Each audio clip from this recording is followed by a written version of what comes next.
이상하네요. 특별한 게 없는데 자꾸만 보게 돼요? 거실은 넓지 않았다. 하지만 낭비되는 구석도 없었다. 둥근 식탁 한가운데는 꽃 대신 연필과 샤프로 가득 찬 흰 머그컵이 자리했고 그 옆으로 접힌 노트가 비스듬히 기대어 있었다. 표지 모서리는 자주 만진 티가 나게 구겨졌고 펼친 면에는 볼펜으로 그은 4줄의 선율이 막 마침표를 기다리는 듯 멈춰 있었다. 소파 팔걸이엔 야은 회색 담요가 조용히 내려앉아 있었고 커피 테이블 위 라디오는 주파수를 맞추다만 듯 작은 잡음을 흘리고 있었다. 값비싼 오디오의 황금빛 노브 대신 다이얼 하나 달린 라디오라니 순간 카메라는 본능적으로 그 둥근 다이얼에 초점을 맞췄다. 기자의 속사포 질문이 시작되기 직전 남승민이 먼저 웃으며 말을 건넸다. 여기선 라디오가 시간이 지나가는 소리를 들려줘요.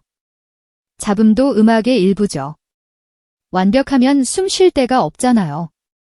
기자는 현장 중계의 습관대로 숫자를 찾았다. 평수는, 시세는, 대출은, 전세와 매매의 비율은, 보증금은. 그러나 이날의 답은 수치가 아니라 태도였다. 그는 잠시 멈춘 뒤 담담하게 말했다. 생각하시는 것만큼 비싸지 않습니다. 대출도 조금 있어요. 순간적으로 카메라 뒤쪽의 공기가 굳었다. 연예인의 집이라는 장르에 늘 따라붙던 규칙들이 그 한 문장에 무너져 내렸다. 화면 속 실시간 댓글창이 반으로 갈라지는 소리가 실제로 들리는 듯했다. 믿기지 않는다와 그러니까 더 믿음이 간다가 번갈아 박수를 보냈다. 기자는 질문의 방향을 바꾸려 했지만 혀끝에서 맴돌던 문장이 끝내 튀어나오지 못하고 현장은 잠깐 얼음처럼 응고되었다. 바로 그 정적이 이날의 하이라이트였다. 주방 쪽으로 이동하자 일반적인 전기포트와 세척용 행주, 친숙한 한국의 양념병들이 줄지어 있었다. 어떤 프로그램이든 이쯤에서 등장하곤 하던 수입 주방 가전의 광택 대신 반짝임을 잃은 손때와 정리된 생활의 질서가 우리를 맞았다. 그는 보리차를 유리컵에 부었다. 컵 벽에 야른 김이 서리며 표면에 원형의 파문이 퍼져나갔다가 금세 잦아들었다.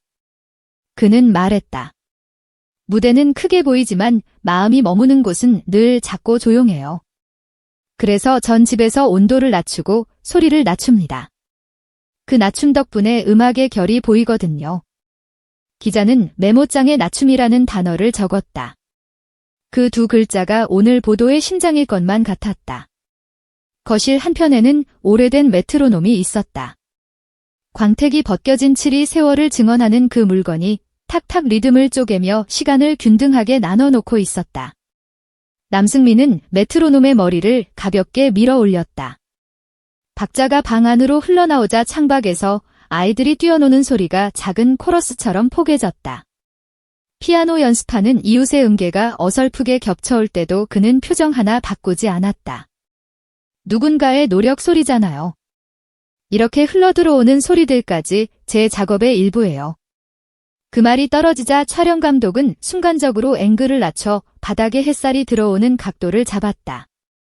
바닥 위 빛의 경사가 사선으로 길게 누우며 라디오의 잡음과 메트로놈의 박자를 사이에 두고 조용한 삼중주가 시작되었다.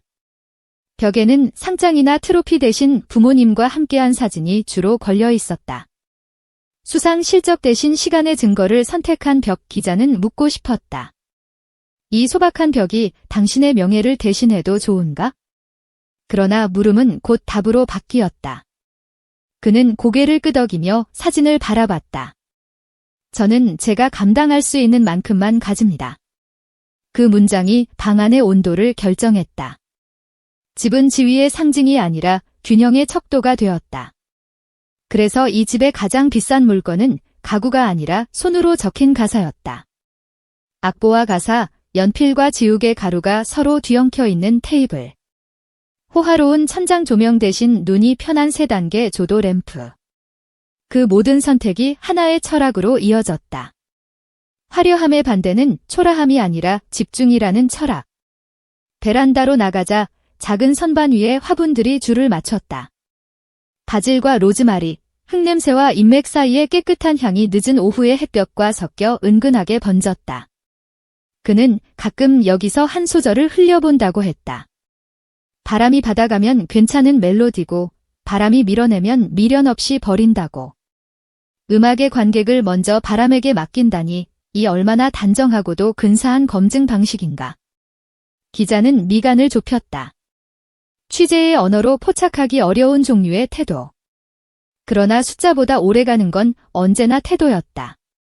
이 집이 증명하고 있었다. 침실 문을 열자 벽과 침대 사이 팔꿈치 하나 들어갈 정도의 좁은 공간이 보였다. 그는 그곳을 작은 공연장이라고 불렀다. 그 틈에 서서 가장 조용한 목소리로 가장 큰 세계를 부른다는 설명이 묘하게 설득력 있게 들렸다. 책상 위에는 오래된 카세트 녹음기가 있었다. 테이프 라벨엔 날짜와 짧은 제목이 적혀 있었는데 엄마에게 들려줄 노래, 오늘 버스에서 본 장면, 추운 날의 합창 같은 타이틀이 눈길을 잡았다. 값비싼 장비로도 잡을 수 없는 떨림이 이 구식기계엔 들어있다며 그는 미소를 지었다. 떨림을 모아 노래로 만든다. 그 말이 이 집 전체를 설명하는 지도처럼 느껴졌다. 선물과 편지의 자리는 놀랍게도 벽면 한켠의 작은 코르크 보드뿐이었다. 팬들이 보내온 사진과 엽서가 겹겹이 꽂혀 있었고 손글씨의 감사 인사가 빛을 받으면 살짝 반짝였다. 그는 들어온 것보다 나간 것이 많아야 마음이 막히지 않는다고 설명했다. 그래서 선물은 사진으로 남기고 사연을 기억한 뒤 필요한 곳으로 보낸다. 집이 창고가 되면 음악이 멈추니까요. 그 한마디는 사적인 미덕을 넘어 창작자의 위생처럼 들렸다. 무대를 위해 비우는 집, 비우기 위해 더 단단해지는 마음. 기자는 알 수 있었다. 오늘 보여준 풍경의 본질은 물건이 아니라 거리감이라는 것을. 자신과 세상 사이에 적절한 간격을 두는 태도, 그 거리를 계량하는 감각이 이 집의 설계도였다. 촬영의 마지막은 옥상이었다. 도심의 호흡이 파도처럼 들고 나는 높이, 간판의 불빛이 서로에게 밀려가면서도 절대 섞이지 않는 밤의 물결 속에서 그는 종종 멈춰 선다고 했다.